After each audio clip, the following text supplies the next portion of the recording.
యోగి last సెషన్లో మనం చాలా నేర్చుకున్నాం. ఏమేమి నేర్చుకున్నాము, అసలు మనం చేసిన ప్రాబ్లమ్స్లో ఏ ఏ ఫార్ములాలు వచ్చాయి చెప్పాలి. చెప్పమ్మా. లీనియర్ ఈక్వేషన్స్ లో ఫస్ట్ లో ax plus b equals to 0. అది standard form of linear equation. కానీ మనం చేసిన 3 ప్రాబ్లమ్స్లో ఫస్ట్ ప్రాబ్లం ఏం చేసాము, అరవింద్కి ఒక కిడ్నీ బ్యాంక్ ఉంది, ఆ కిడ్నీ బ్యాంక్లో డబ్బులు వేసుకున్నాడు, అవన్నీ వేసుకున్నాం. అవునా? అవి ఎన్ని డబ్బులు ఉన్నాయి, మొత్తం 35 రూపీస్ ఉన్నాయి, 50 పైసా ఎన్ని ఉన్నాయి, 1 రూపీ ఎన్ని ఉన్నాయి అని చేసాం. ఇప్పుడు చెప్పు, ఆ ప్రాబ్లంలో మనం ఏమేం చేసాం? 1 రూపీ కాయిన్స్ ఏమనుకున్నాం? 1 రూపీ కాయిన్స్ ఎక్స్ అనుకున్నాం. Very good. తర్వాత 50 పైసా కాయిన్స్ ఉన్నాయి కదా, అవి వాటిని ఏమనుకున్నామంటే అమౌంట్ వచ్చేసరికి x/2 అనుకొని చేసాం. Very good. హాఫ్ చేసాము. ఇంకొక థర్డ్ ప్రాబ్లం వచ్చింది, ట్రైన్ ది. అది distance equals to speed into time. ఆ ఫార్ములా వాడి మనం. ఓకేనా? ఇప్పుడు ఇంకొక ప్రాబ్లం, ఇది ఎలా ఉందో చూద్దాం. దీంతో మనం అన్ని అసలు ఓవరాల్గా మనం లెసన్ మొత్తం ఏంటి అనేది కూడా చూద్దాం. ఓకే, ఇది చదువు నాన్న. 1/4 of a head of a deer has gone to the forest. 1/3 of the total number is grazing in the field, and remaining 15 are drinking water on the bank of the river. Okay. Find the total number of deer. Okay, ఇది అడిగాడు. అంటే మనకు total number తెలియదు కాబట్టి దాన్ని ఉత్తగా over view రాస్తాం. First ఎంతో తెలియదు, మొత్తం ఏంటి ఇది X. ఎక్స్. ఇందులో నుంచి ఎందుకు వీడు ఫారెస్ట్కి వెళ్ళినాయిట ఎన్ని? 1/4 అంటే 1/4. X/4. ఎక్కడికి వెళ్ళినాయి? ఫారెస్ట్కి వెళ్ళినాయి. ఇందులోనే ఎన్ని పోయాయట ఎక్కడికి? గ్రేజింగ్ చేయటానికి, తినడానికి. ఓకేనా? ఎన్ని వెళ్ళినాయి? X/3. 1/3కి వెళ్ళినాయి. అప్పుడు ఇవి ఇటుకు వెళ్ళిన తర్వాత ఎన్ని మిగిలాయట? ఇంకా 15 మిగిలాయి, రిమైనింగ్. అంటే టోటల్ ఎంత అంటే ఏం చేయాలి చెప్పు? X/4 ఎక్స్ లో నుంచి దీన్ని ఏం చేయాలి? మైనస్ చేయాలి. Very good. X minus x/4 minus X/4 minus x/3 is equal to ఎంత వచ్చింది? Is equals to 15. Very good. Remaining కాబట్టి అది 15 కి ఈక్వల్ అయిపోతుంది. ఓకేనా? ఇది అర్థమైపోయింది కదా. ఇప్పుడు మనం దేన్ని ఏమనుకోవాలి, ఎలా రాయాలో అది రాసేద్దాం.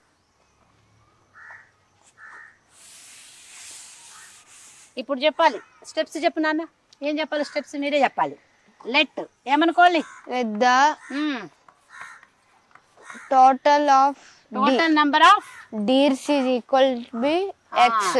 నంబర్ ఆఫ్ డీర్, డీర్ కి ప్లూరల్ ఫామ్ కూడా డీరే, is equal to x. X. ఇందులో ఫస్ట్ ఇందులో నుంచి ఏవేరే ఫారెస్ట్ కి వెళ్ళినాయి?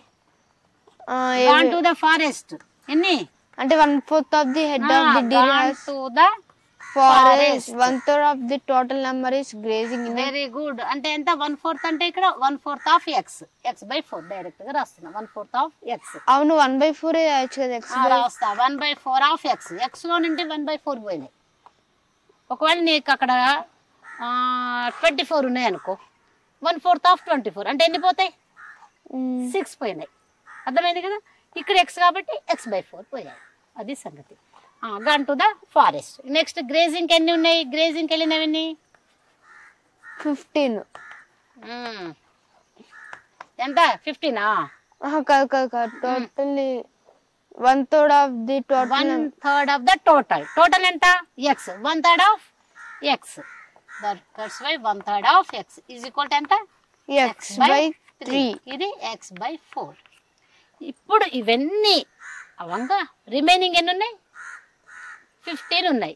అంటే ఎక్స్ లో నుంచి ఏం చేయాలి మనం? x/4 ని x/3 ని సబ్ట్రాక్ట్ చేసేసేయాలి. వెళ్ళిపోయాయి కదా. అప్పుడు ఎన్ని ఉన్నాయి? 15 ఉన్నాయి. కాబట్టి అది రాయాలి. ఇది నేను ఇరేజ్ చేసి రాస్తాను. ఎలానో ప్రాబ్లం మొత్తం చదవటం అయింది, మన స్టెప్స్ అన్నీ కూడా యూటిలైజ్ చేసేసుకున్నాం కదా, అందుకని. ఓకే,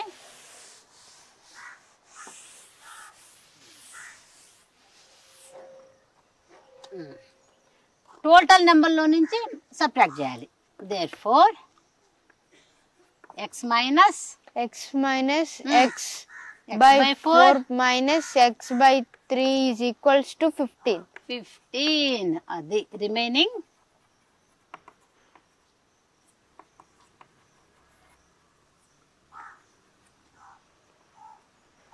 రిమైనింగ్ డీర్, అవునా? ఎన్ని?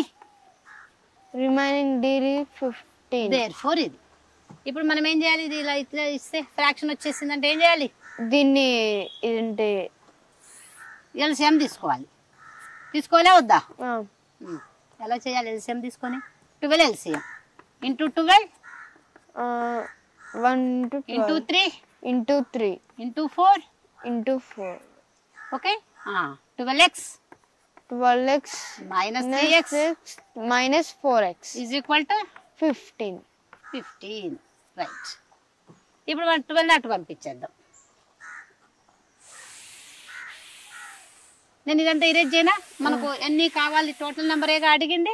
టోటల్ నెంబర్ మనకు వచ్చేస్తుంది. ఈ 12 అటు పంపించేద్దాం. 12x minus 3x ఎంత? 12x minus 3x is equals to 12x minus 3x 9x. 9 minus 4 9 minus 4 is equals to 5. 5x by 12. Okay. 5x is equal to 12 అటు పంపినా 15 into 12. Now x is equal to 15 into 12 by 5. 5 1 5 3 z ఎన్ని ఉన్నాయి? Deer 36. Total number of deers is equals to deer is equal to 36. 36. Any doubt? No. మొత్తం నీట్గా ఈ ప్రాబ్లంలో పెద్దగా twist కూడా ఏమీ లేదు, కన్వర్షన్స్ లేదు, ఏమీ లేదు. చాలా నార్మల్ ప్రాబ్లం. ఇంకో ప్రాబ్లం కూడా అలానే ఉంటుంది చేసేది. అయితే ఇప్పుడు మనం ఇప్పటి వరకు మనము ఏమేం చేసాము అనే దాని గురించి డిస్కస్ చేద్దాం. ఫస్ట్ అసలు linear equations in one variable. Linear equations in one వేరియబుల్లో మనము ఇప్పటిదాకా linear equations in one variable దాని యొక్క స్టాండర్డ్ ఫామ్ ఎలా ఉంటుంది అనేది చెప్పుకున్నాం. ఎలా అని చెప్పుకున్నాం?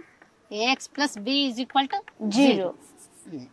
ఫస్ట్ ఎక్సర్సైజ్లో ఇలా ఇచ్చిన ప్రాబ్లమ్స్ని ఎలా చేయాలి అనేది చూసాం.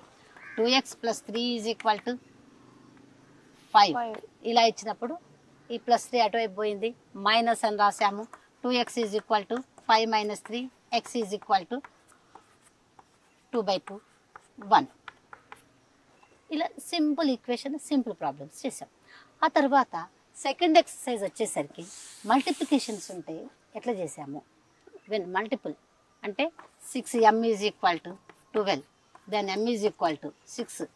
12 by 6 6 2s are అంటే ఈ 6 అటువైపు వెళ్తే ఈజ్ ఈక్వల్ టు అవతలకి యువతల వైపు RHS and LHS. When the elements moves what happens అనేది చూసాం. ఎలిమెంట్ ఇటు నుంచి అటు మూవ్ అయినప్పుడు మల్టిప్లికేషన్ ఉన్నప్పుడేమో డివిజన్ అయింది. ఇందాక ఏం చేసాము? ఫస్ట్ దాంట్లో ఎడిషన్ ఉన్నప్పుడు ఏమైంది అనేది చేసాం. ఇది ఒక ఎక్సర్సైజ్లో మనం చేసిన ప్రాబ్లమ్స్. అట్లానే ఇంకొక ఎక్సర్సైజ్ వచ్చేసరికల్లా అందులో ఏం చేసామంటే ఫ్రాక్షన్ ఫామ్ ఉంటే ఏంటి అనేవి చేసాం. ఆ తర్వాత మనం ఏం చేసామంటే ఇంకొన్ని ఫార్ములాలు కూడా యూటిలైజ్ చేసాం. అది ఆ ఫార్ములాలు మెయిన్గా మనకు వచ్చిన ఫార్ములాలు ఏంటంటే sum of the angles is equal to sum of the angle sum ప్రాపర్టీని వాడాం. Sum of the angles in a triangle is equal to 180 degrees. అదొకటి. ఇంకొకటి exterior angle is equal to sum of 2 interior opposite interior angles. ఈ formula కూడా వాడేసి మనం కొన్ని problems అంటే ఏంటంటే చిన్న చిన్నగా యాంగిల్స్ మీద మనం వర్కౌట్ చేసాం. ఆ తర్వాత ఇంకొకటి ఇంకొక టాపిక్ ఏం మాట్లాడామంటే 2 ప్యారలల్ లైన్స్ ఉన్నప్పుడు ట్రాన్స్వర్సల్ లైన్. G angles అంటే ఏంటి? G యాంగిల్స్ అంటే ఏంటి, C యాంగిల్స్ అంటే ఏంటి, F యాంగిల్స్, వీటిని గురించి కొద్దిగా మనకు ఎంతవరకు వచ్చినాయో అంతవరకు యూటిలైజ్ చేసుకొని ఆ ప్రాబ్లమ్స్ చేసాం. అటు తర్వాత మనం నెక్స్ట్ ఏం చేసామంటే ట్రైన్, డిస్టెన్స్, స్పీడ్ వీటి మీద కూడాను D is equal to ST అనే ఫార్ములా మీద కూడా మనం 2-3 ప్రాబ్లమ్స్ చేసాం. ఆ తర్వాత ఏజ్, సన్ ఏజ్ ఎంత ఉంటుంది, మదర్ ఏజ్ ఎంత అయితే వాటి మధ్య ఉన్న కండిషన్. అప్పుడు అన్నోన్ క్వాంటిటీని ఎక్స్ అనుకోవటము, అన్నోన్ క్వాంటిటీ నుంచి ఇచ్చిన కండిషన్ ప్రకారం మనం ఎలా ఎక్స్ప్రెషన్ రాయాలి, ఎట్లా ఈక్వల్ అనేది రాయాలి, దేనికి ఏది ఈక్వల్ అవుతుంది, ఇవన్నీ కూడా చేసాం.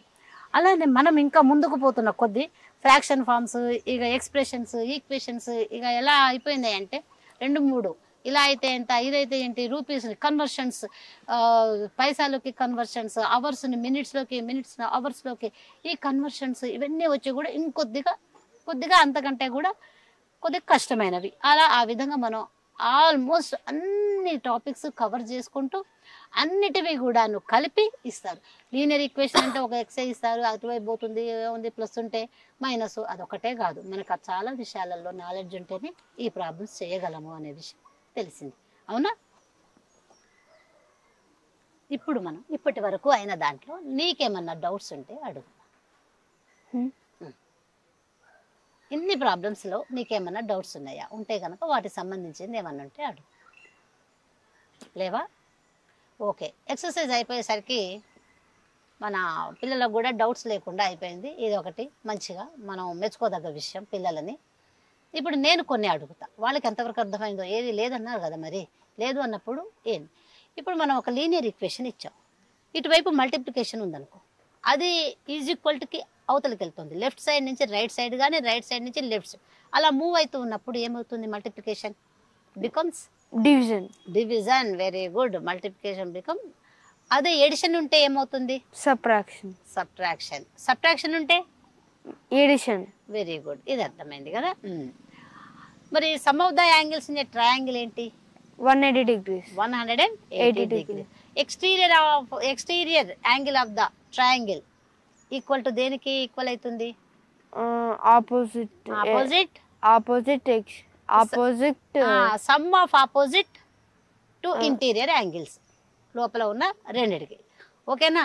మనం ఎంత డౌట్ లేదనుకున్నా కానీ ఎక్కడో ఒక చోట పిల్లలకు వస్తూనే ఉంటుంది కదా, అందుకనే అడుగుతూ ఉండాలి మనం. నెక్స్ట్, డిస్టెన్స్, టైము, స్పీడ్, వీటి రిలేషన్ ఏంటి? అంటే ఫార్ములా అంటే distance is equals to speed into time. Very good. Distance is equal to time into speed అన్నా, స్పీడ్ ఇంటూ టైం ఏదన్నా అనొచ్చు, అది రెండు మల్టిప్లికేషనే కాబట్టి. ఓకే.